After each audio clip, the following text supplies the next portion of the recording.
This week's Parsha is Parshas Ki Savo2.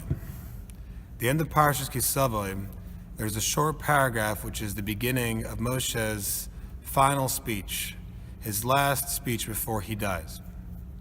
In that speech, he expresses the following phrase. He says, "V'lo nasan Hashem lachem leiv ladas." Hashem did not give to you a heart to know until this day, up unto this day. The Medrash asks, what does this mean that Hashem did not give you a heart to know? Medrash, understanding that what does it mean to Hashem to give you a heart? The heart is who you are. Hashem can give you understanding. What does it mean to give you a heart? If I don't understand something, then Hashem can give me the ability, the capability of more intellectual machinery in my mind that now I can understand more. I can rise to that level. I can recognize that logic. But how does Hashem give you a heart to know? How do you know something because Hashem gave it to you? And it says an amazing idea. And it traces us back to Mount Sinai. At Mount Sinai, the Jewish people said, Na'aseh v'nishma. Hashem, they said, whatever Hashem says, we will do. We're not going to question anything. Whatever Hashem wants, we will do. The Medrash says that at that point, Hashem responded by saying, I wish you had such a heart. Meaning, I wish I could know that, I wish I could say that what you've expressed, you could actually do. You could actually act that way, that you could do whatever I say. That Hashem did not think the Jewish people were at that level. And they were not at that level, obviously. Hashem recognized their level.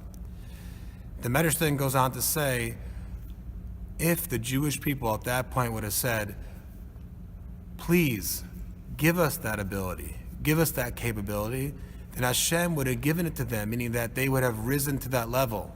Meaning Hashem would have changed who they were. Not changed who they were necessarily, but changed their capabilities, changed their spiritual bounds, expanded miraculously. Just change their DNA, as if you had a computer, you just change the drivers and now it's compatible with a newer program. But they had to express that what they said in the beginning, that they said they would do whatever Hashem would say, that they had to express their yearning for it, how much they wanted it so badly that Hashem would have just given it to them. So that's just a tremendous lesson for us that sometimes people say, I'm not on that level, I can't handle that yet, that's too much for me when we're talking about our spiritual growth. And sometimes it's time just to, take that leap.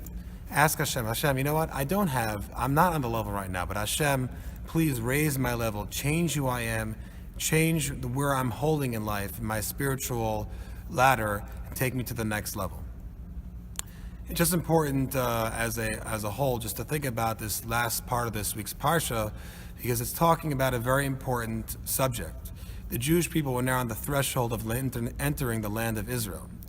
As such, the Jewish people would be encountering a whole new existence. They would be, when they were in the desert, they had all of their needs for them in a miraculous way. They didn't even have to fight wars. They didn't have to buy new clothes. They didn't have to find food. They didn't have to sustain themselves. All they did all day was think about Hashem. Their food came up in the morning. Their clothes never got small, never became worn. They were surrounded by clouds of glory. But now all of a sudden they're going to be thrust into a totally natural world. And this is why this last paragraph is very important, and I suggest you read it. Have a good Shabbos.